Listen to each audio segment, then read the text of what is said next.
Now to the other side of the country, where firefighters in the town of Osoyoos, British Columbia, in the southern Okanagan, are keeping a close eye on shifting winds today. The wind direction will be a key factor as an out-of-control wildfire is burning dangerously close to the town, which is packed with summer tourists. The fire is called the Eagle Bluff fire. It started on the weekend in Washington State and is now threatening the town. It has grown to nearly 9 square kilometers in size on the Canadian side of the border. It's much bigger in the U.S., more than 40 square kilometers.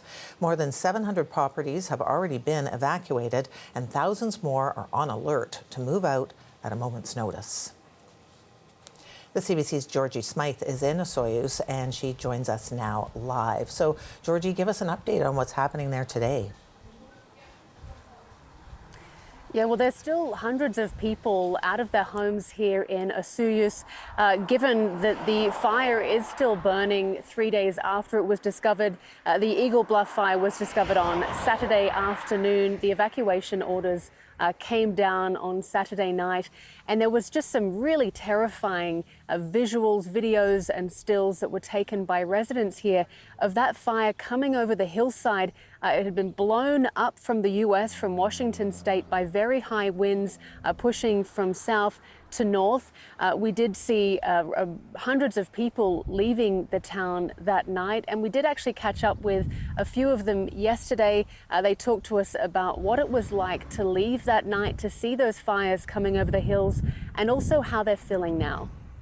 I had got an alert telling us that we were on alert, and then the next one that came was the evacuation, and the firemen were running down the road knocking on doors. Tired, anxious. No, you don't want to see your property threatened, and I think we're in the clear down, but it was a sleepless night.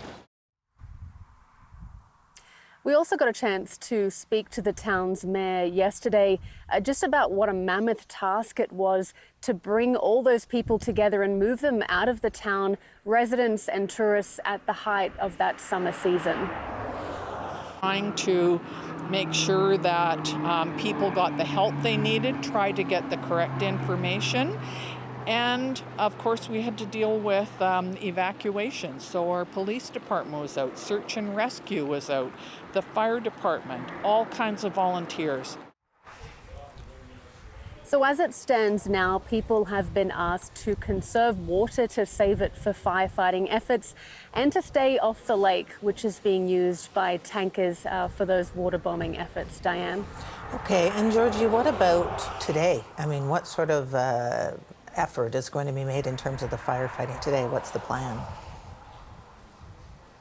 Well, we did hear from the BC Wildfire Service last night, who told us that there was a patrolling attack that was happening on the east flank of the fire, which is the part of the fire that's closest to other parts of the town, as well as that neighboring lake.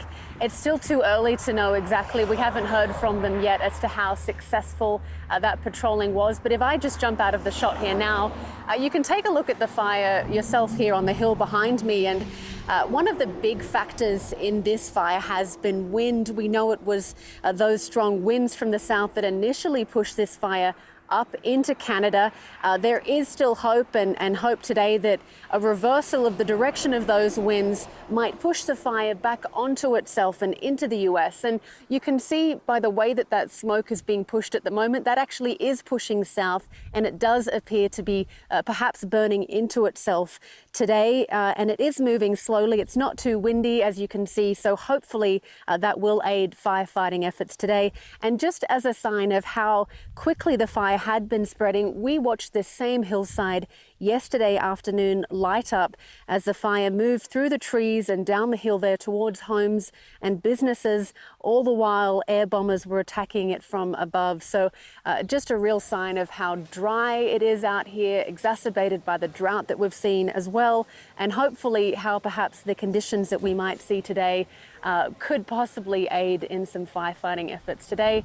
As I mentioned, a bit cooler, not as windy, and hopefully that'll provide some assistance to firefighters today. Okay, Diane? Thank you so much, Georgie. That's the CBC's Georgie Smythe in Osoyoos, BC.